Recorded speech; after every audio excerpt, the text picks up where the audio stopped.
Okay, so let's see, let's get everything tested. Alright, so this is gonna be part of the map project that we're working on. This is actually my second map.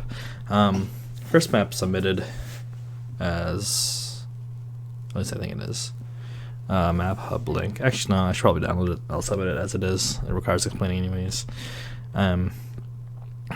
So this is the second map that I put a lot of work into. It didn't turn out as I thought, but you know what? It kind of worked. It was already just the logistical, topological data was so difficult to work with. Had to go through so many tools. But you know, we got somewhere. So you know, let's just get right into it. So as you can see, this is Minecraft. Okay. And what I did here, I can kind of I can't explore. Okay, let's just do it first. Let's just do this. Game mode. Oops, nope. Game mode, creative. Okay.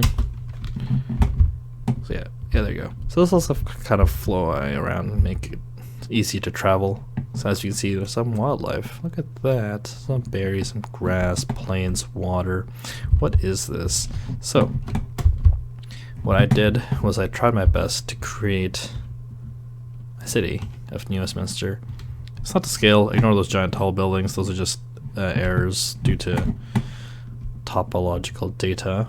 But yeah, this is the water that kind of flows in from, you know, the ocean. Kind of goes in. The name escapes me right now. But what I'm looking at here, see this little island that I'm looking at here? This is actually a representation of Annis's Island. It's obviously not to scale. And as you can see, the elevation is kind of high, right? But it is like the easiest landmark I could spot at the scaling factor that I made the map with. These little blue kind of hills are actually also terrain data, but because of the way the programs kind of mesh and mesh with the GIS data, it's just kind of like plots of blue, because technically like the elevation of Vancouver and Richmond and not like the whole kind of lower mainland is actually really low. It's close to sea level. So oh no, it's getting dark. What do I do? Well, maybe let's explore in the dark. So more wildlife. And so this is Annis's Island. If we kind of scooch up a bit more around here, it's getting a bit dark, but this is kind of a little bit of the New West area. It's actually over here, and as you can see, it does get kind of hilly, because as we go up upwards of New Westminster, we do gain elevation, right? So this kind of goes up hills, and eventually you get to like, you know, it's a nice exaggeration, but like Burnaby would be around here. Again, it's really hard to tell because of the way things look, and it's also nighttime, so that's not good. But yeah, so around this flattish area is pretty much New Westminster, what it should be. But the reason I wanted to make this map was actually this kind of shows, well, is this kind of a way to explore this area before settlers ever touched it, even maybe any kind of humans touched it, let alone the indigenous peoples. Let's patch that up. I wanted to represent what the natural landscape looked like as if no one touched it, because this is kind of in contrast to my other map, which kind of shows the present and the future from the 1960s and 1990s and projected to 2050.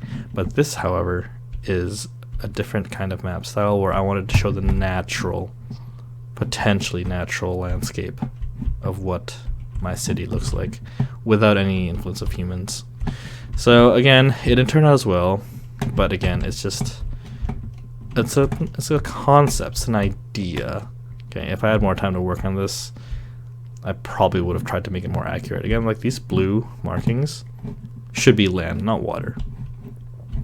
But again, because of the way the programs kind of clashed with each other, it kind of came out like this. That's a bird. So this is actually probably 10 times the scaling, it should definitely be much smaller. I'm not entirely sure how to make it work, but this is just what I wanted to share. Again, it's a proof of concept. See, there's fish here. Look at that. Actual wildlife.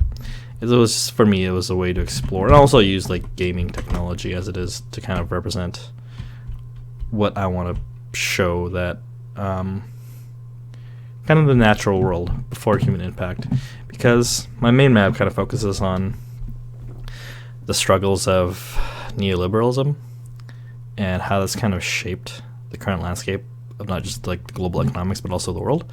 I made it on my map that the busiest road is comes off Stewart's and Highway, and another bird, and goes into Front Street of New Westminster, which should be around here. And it kind of goes along this area.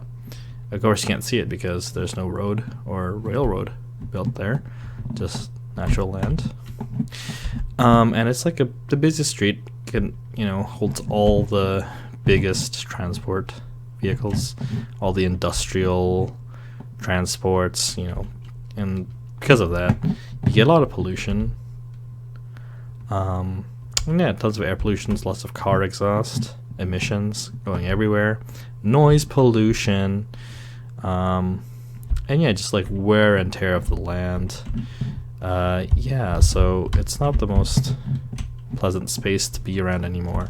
And I wanted to show what it looks like naturally. Again, so assuming you go all the way up, this kind of goes all the way up to like the Squamish area, like this kind of a body of water.